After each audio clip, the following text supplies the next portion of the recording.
mentioned trust, and perhaps before we move to some questions from the audience, I'm interested to hear your response to that tension between we serve up investigative journalism, quality journalism, the steel mesh story, the coverage of mental health issues here in Christchurch, or the waterways, Todd Barclay's scoop for Newsroom, and yet on the other hand we watch audience figures around trust in the news media falling through the floor. How do you reconcile the deep distrust that we're held in by communities and the work that we do that serves communities? It's a wider malaise around trust in public institutions. It's been the fabric that's a support of that has been eroding for a long time, and levels of trust in all sorts of authority organisations or establishment organisations has come under some pressure, so that's part of it.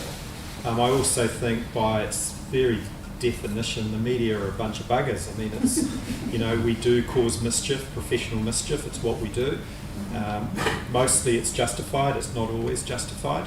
And I think the public have got perhaps tired of some of the endless self-spruiking that goes on, and the kind of inflating of a news story to make it bigger than Ben Hur when it's not. So I think there's a price that's being paid around sensationalism. And I think the other part of it is, as an industry, we were really powerful. We had these wonderful rivers of gold and very strong business models, whether you're in television or publishing, like I used to work. And you really were just stronger than everyone else in terms of the ability to set the direction and carve out the journalism that you wanted to do, which was really strong, because good journalism has to stand up to authority, it has to be beyond influence. But the flip side of that was an arrogance and a smugness, particularly around when you make mistakes, just confessing that you've made a mistake, being transparent about it and putting it right. You have to drag an editor to that, often with cart horses. So I think an element of this future that we're going to have to build together will be editors and journalists and organisations like RNZ being more transparent, being more open, and actually more responsive when they make mistakes and aware of their impact on people when they've got it wrong. So I'm hopeful that will become a stronger flavour. I think it's going to have to be, or else we're going to be in a lot of trouble. Do you agree, Joanna? Yeah, I think the other factor is, what other observation I'll make is that journalists have always been, we've struggled with the trust issue. I remember when I graduated, which was the same year that Princess Diana died in the Paris tunnel, and there was a lot of hand-wringing around that time around the impact of the paparazzi and the view of the paparazzi on mainstream journalism, and there was a great deal of discussion at that time how journalists were no longer trusted. So I think there's always been that narrative as an undercurrent. But what I see is that actually we are trusted by New Zealanders, because all of us have organisations that all of you turn to for information, and that's a great privilege for us as editors to be the holders of that information. But I also think we have to be very careful not to be too snobby about some of the things that New Zealanders do love, and we've all had a little bit of a giggle over The Bachelor tonight, but we know that New Zealanders actually really like that form of entertainment, and I don't think any of us should sneer at that. We should make sure that popular culture is part of the mix. We need to understand that. We need to understand how the people in the shopping malls are thinking, and none of us should take that for granted and think that we're above that type of thinking. But the thing is, I think that's what happened to journalism, is the Americans came in, they started telling all the journalists, make the stories about you.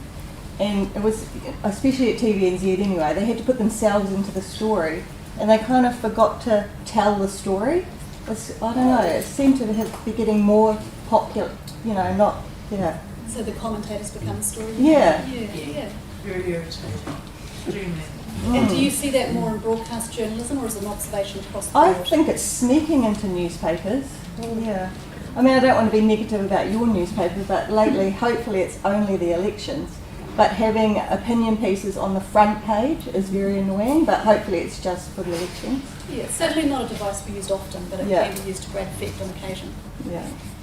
I think there's another problem too, though, that we face, and that's the huge increase in spin and spin doctors. And as soon as, and it happened to me in the last few days on the Chinese spy story, as soon as you do a story, you're accused of, oh, that's a smear tactic. That's fake news.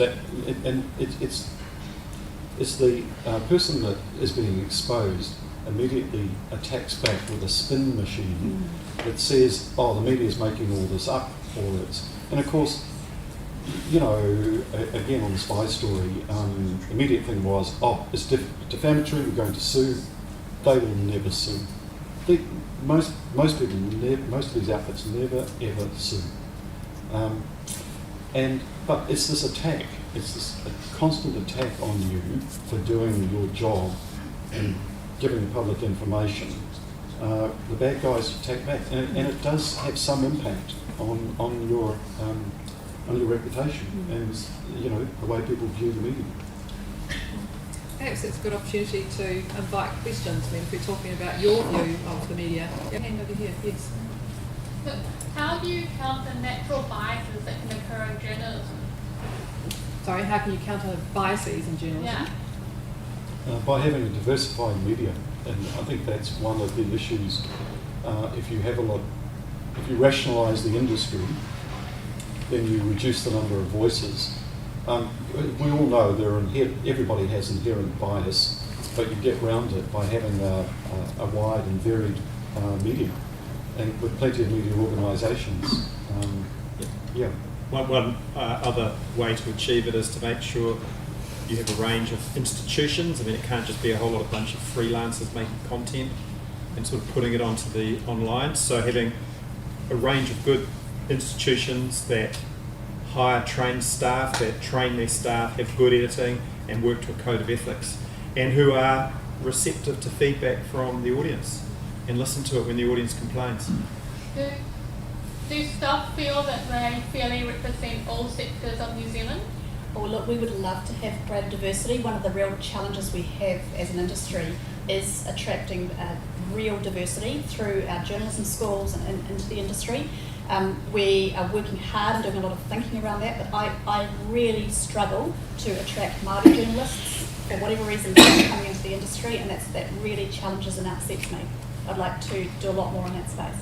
Sorry, maybe that's where you hand. My question is about comments, because I sometimes wonder whether there are independent journalists with several different personas going in and commenting on articles as complete assholes. And I just wonder whether it is helpful to society and democracy to have people able to comment on articles anonymously with pseudonyms and what have you. Should we not be making people sort of log in via RealMe and actually front up to the nasty little things they say? We turned them off, and because we tried to do it, and we didn't think it was providing much in terms of reliable content. But I think I read a lot of the stuff, comments, and I find them useful, but I take them with a pinch of salt. But often they do add to the story. Sorry? They're useful, but they're horrific. Some of them are horrific. They are moderated, aren't they, Joanna? Yeah. We've done a big piece of work recently called Civil Society, where we deliberately aimed to clean up our community and make sure that there was a much higher quality of discussion within our community. But I also greatly respect freedom of expression, transparency, and the ability for people to have constructive conversations. And I read a really interesting piece in The Guardian recently about this, where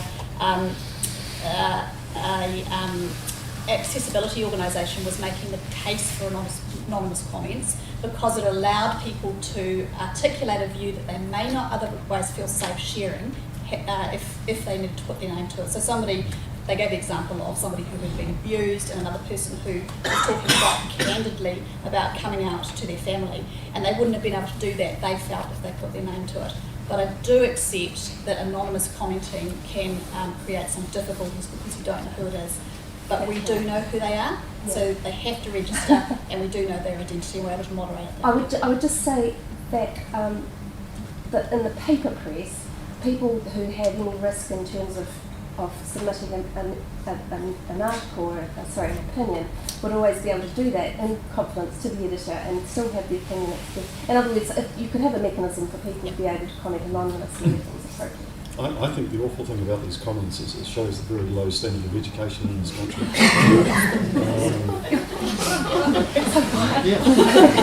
People cannot use apostrophes these days. Yes, sir. Yeah, Radio New Zealand. Are Radio New Zealand employees allowed to belong to New Zealand First under their own name? I'm just trying to remember our policy. It depends which part of the organisation you're in. All right. We can't rule out the ability of people to be members of a political party because it's a basic human right. Right. But we have very careful rules around managing conflict. Mm-hmm. And if you were a working journalist, you wouldn't be able to do it. But we have lots of different staff who are in technical areas who have the same right as anyone else. No, I was just listening to the interview this morning with Winston Peters, so it doesn't really belong to New Zealand. I can guarantee you. It was one of the more extraordinary interviews I've had for a while.